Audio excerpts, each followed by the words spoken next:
हिंदवी स्वराज्याचे सरसंस्थापक छत्रपती शिवरायांना मानाचा मुजरा करतो।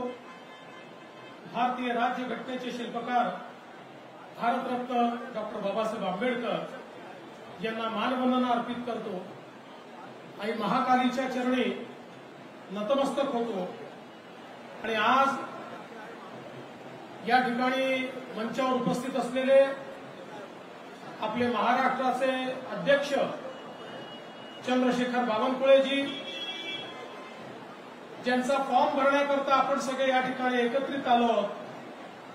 आपल्या चंद्रपूरची मुलुक मैदान तोफ आतापर्यंत मुंबईमध्ये धडधड होती, आता ती दिल्लीमध्ये धडधड करणार आहे, असे आपले सुधीर भाऊ मुनगंटीवार, ज्यांनी 4 वेळा या चंद्रपूर लोकसभा मतदारसंघाचं नेतृत्व केलं आणि दिल्लीमध्ये अनेक घोटाळे बाहेर काढत देशाचे गृहराज्यमंत्री म्हणून अतिशय उत्तम काम केलं।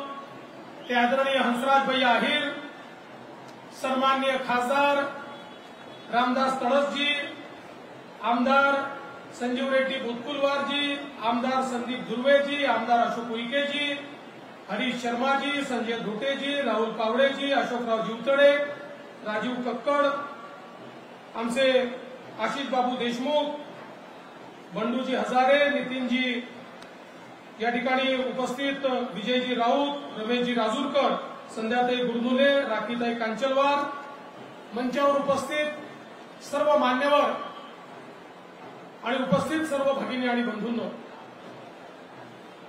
आताच सुधीर भाऊने या निवडणुकीचं महत्व काय आहे हे सांगितलंय। ही राज्याची निवडणूक नाहीये, ही देशाची निवडणूक आहे। देशाचा नेता कोण असेल, देशाचं नेतृत्व कोणाच्या हाती द्यायचं, याची ही निवडणूक आहे।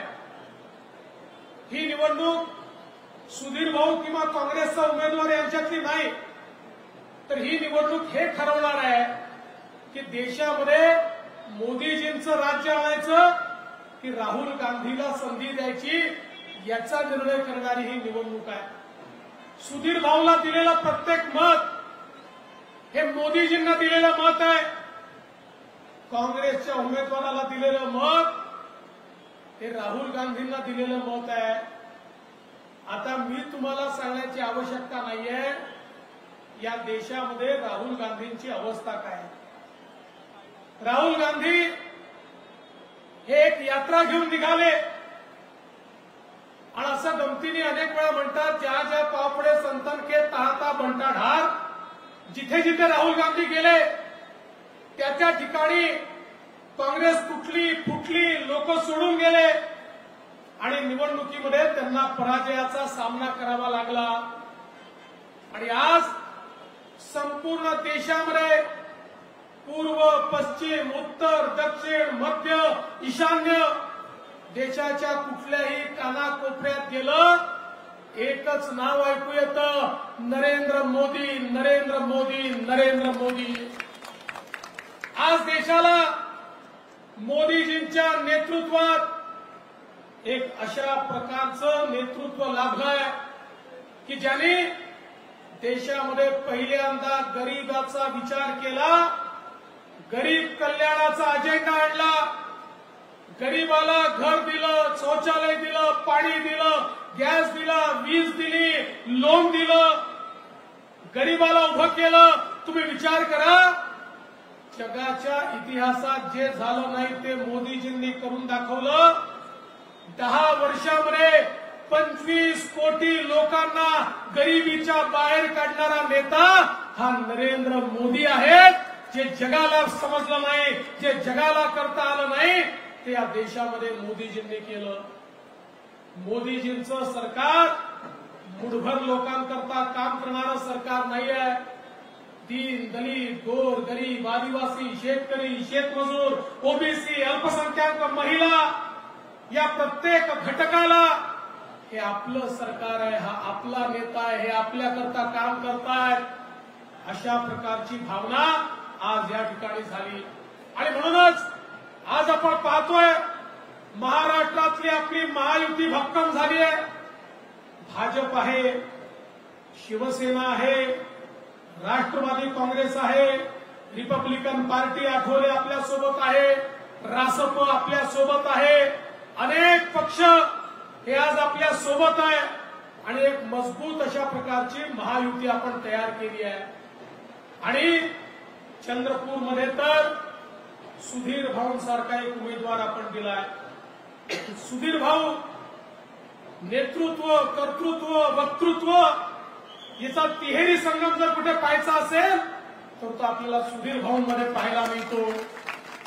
ज्या प्रकारे गेली 30 वर्ष सुधीर भाऊंनी महाराष्ट्राच्या विधानसभेमध्ये विरोधी पक्षात असताना सरकारला सळो की पळो करून सोडलं आणि सत्तेत आल्यानंतर सत्तेमध्ये काय परिवर्तन आपण घडवू शकतो हे महाराष्ट्राच्या जनतेला दाखवून दिलं. या ठिकाणी 50 कोटी वृक्ष लावण्याचा संकल्प सोडून या महाराष्ट्राला हिरवगार करण्याचं स्वप्न हे जर कोणी पूर्ण करू शकलं तर ते सुधीर मुनगंटीवार पूर्ण करू शकले. आज संपूर्ण देशामध्ये ज्यावेळेस रिपोर्ट प्रकाशित झाला, एकच राज्य असं होतं की ज्या राज्यातलं जंगल वाढलं होतं आणि ते राज्य म्हणजे आमचं महाराष्ट्र होतं. हे सुधीर भाऊंनी करून दाखवलं. आज सांस्कृतिक कार्यमंत्री म्हणून या महाराष्ट्रामध्ये छत्रपती शिवरायांच्या राज्याभिषेकाच्या 350व्या वर्षाच्या पूर्ततेच्या निमित्ताने छत्रपती शिवरायांना संपूर्ण देशात वंदना तर मिळालीच, पण त्याच वेळी छत्रपती शिवरायांनी ज्या वाघनखाने अफजल खानाचा कोथळा बाहेर काढला होता, जी वाघनखं आमच्याकडनं चोरून त्या काळातल्या इंग्रजांनी नेली होती, त्या सरकारशी चर्चा करून ती वाघनखं देखील भारतामध्ये आमच्या दर्शनाकरता आणण्याचं काम जर कोणी केलं असेल तर ते सुधीर भाऊंनी केलं. आमच्या अस्मितेची ही जी काही मानकं आहेत त्या मानकांच्या संदर्भात त्यांनी केलेलं काम आपण सगळ्यांनी बघितलं. आणि आज ज्या प्रकारे चंद्रपूर जिल्ह्याचा चेहरा बदललेला आपण पाहतोय, ज्या प्रकारे विकास झालेला आपण पाहतोय, आज या महाराष्ट्रामध्ये मोदीजींच्या सरकारमध्ये आमच्या नितीनजींच्या नेतृत्वामध्ये ज्या प्रकारे विदर्भाचा चेहरा बदललेला आपण दिसतोय. आज मी आपल्याला सवाल विचारू इच्छितो की भारतीय जनता पक्षाच्या व्यतिरिक्त किंवा महायुतीच्या व्यतिरिक्त कोण विकास करू शकतं? आज आपण बघितलं मागच्या वेळी एक ऍक्सिडेंट झाला आणि आपलं हंसराज भैया छोट्या मतांनी त्या ठिकाणी हारले. आता ते आमचे मित्र दिवंगत झाले, मी त्यांच्यावर बोलणार नाही, पण मी सवाल विचारू इच्छितो की त्या काळामध्ये आपल्याला कुठला विकास पाहायला मिळाला? महाविकास आघाडीचं सरकार देखील होतं, त्याही काळामध्ये आपल्याला कुठला विकास पाहायला मिळाला? बंधू भगिनींनो, या ठिकाणी विकास जर करायचा असेल तर त्याला दृष्टी लागते.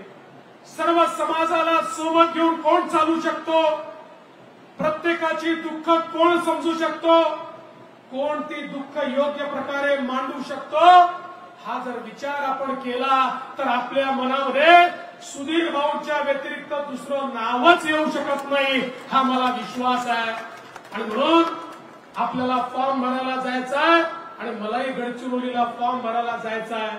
आणि मी तुम्हाला काही फार सांगावं असं नाही, कारण चंद्रपूरच्या जनतेने निर्धार केला आहे आणि यवतमाळच्याही जनतेने निर्धार केलेला आहे. नरेंद्र बरोबर आहे ना? तर यवतमाळच्याही जनतेने निर्धार केलाय. आता यावेळेसची जागा रेकॉर्ड मताने आपल्याला निवडून आणायची आहे.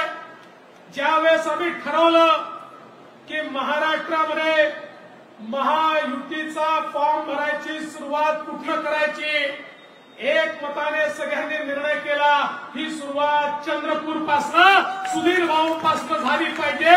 आणि आज ही सुरुवात चांगली झाली. ज्याची सुरुवात चांगली होते त्याचा अंतही चांगला होतो. 1 नंबर सुधीर भाऊ. आता 45 पार आमचं थांबूच शकत नाही. आणि अब की बार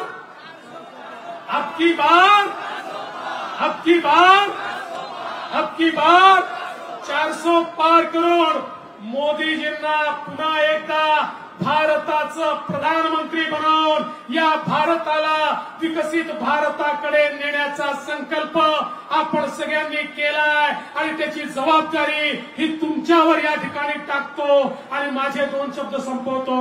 जय हिंद, जय भारत.